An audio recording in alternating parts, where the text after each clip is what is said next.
Hello, techies. So we are in lab 6.5.12 and we are going to manage user accounts. So you are the IT administrator for a small corporate network. You recently added an active directory domain on the CompTIA server to manage network resources centrally. Organizational units in the domain represent department, user, and computer accounts are in their respective departmental OUS. So, over the past few days, several personnel changes have occurred that require changes to user accounts. So in this lab, your task is to use the following information to make the necessary user account changes and CompTIA.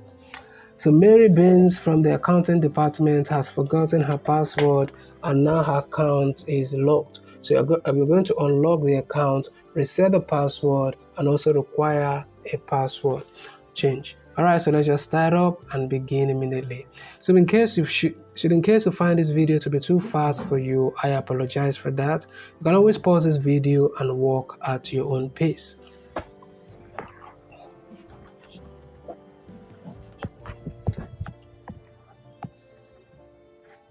All right, so we are inside the lab. So let's start up right away. So we click on COP server and we select CompTIA.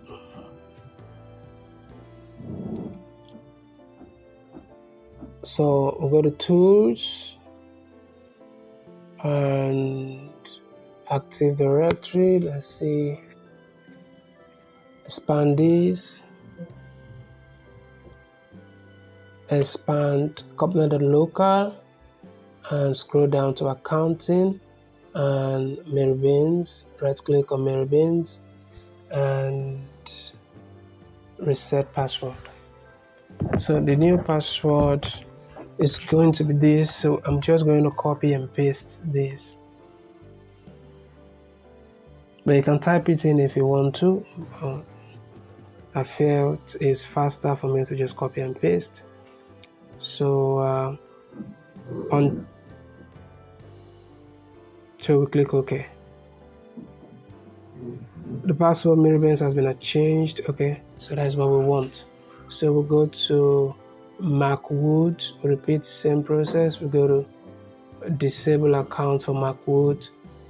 Okay, so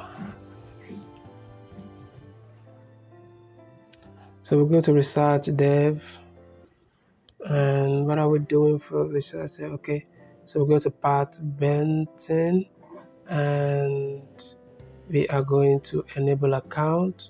Click OK.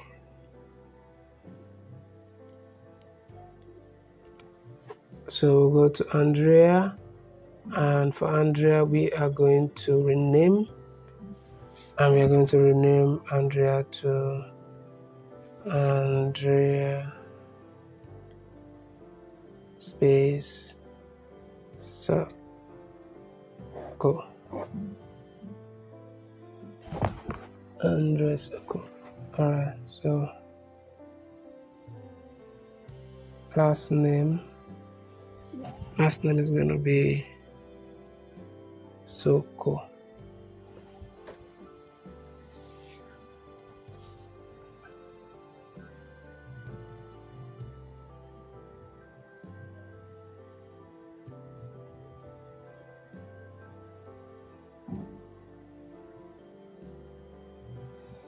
So initial plus last name, click OK.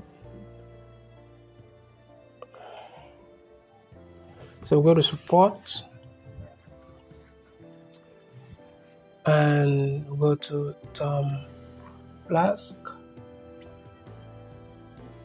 and then select Janice also and go to properties.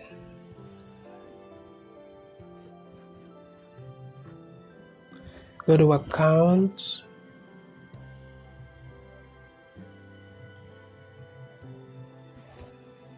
then computer restrictions will be checked, then log on to, let's see, then the following computers should be checked, and computer name is going to be support, Click on add and OK. So click OK here and we are good to go. So if you found this video to be helpful, remember to share in other platforms like Facebook and other websites, educational websites, so that other students can benefit also. Like and subscribe to the channel. Comment your questions below if you have any. Thank you for watching, and I will definitely see you in my next video.